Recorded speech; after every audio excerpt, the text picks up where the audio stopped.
Hi everyone, it's Sunday, January 23rd, time for another HideNet Week in Review. I'm Vera Dordick. So let's start with Europe again this week, where editor Andrea Gualo says that it was the third week in a row of little happening, and that's thanks to low slaughter, few offers, and really no substantive new negotiations.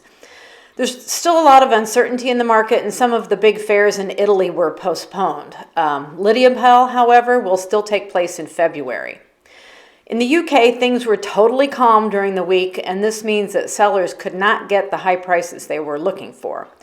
The 36 plus ox in the UK is at 95 cents to £1 sterling, and in Ireland, this selection was stable at 90 cents per kilo.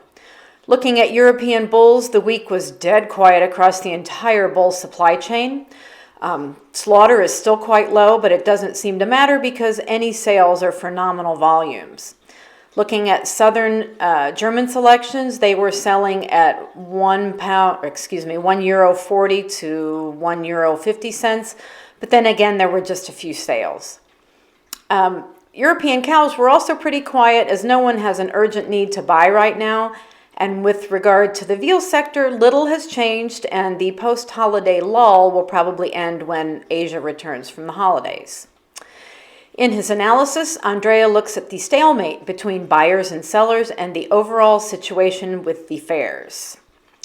Turning to the U.S. market, interest was up significantly last week. But that said, bid prices were lower and sellers had to work hard to get anything close to steady. And of course, this means that the rumor mill is in full swing regarding sales being quietly made below market levels. Looking at Texas, for most of the week, trading was relatively steady, but by Friday it had dropped $1 at the low end. So the trading range was from $26 to $28 for seasonal weights. The cow sector is surprisingly still at generally steady prices. Combined export sales for the week ending January 13th were up at 389,900. Combined shipments were also better at 527,100. Slaughter for the week through Saturday, January 22nd was up by 3% at 636,000. Turning to South America, editor Ronald Guiel says that raw material prices were steady this week, and the average price for the week remains at $3.57 per kilo.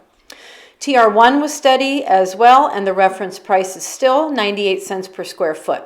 In fact, with the exception of Argentina again this week, the rest of Latin America was steady.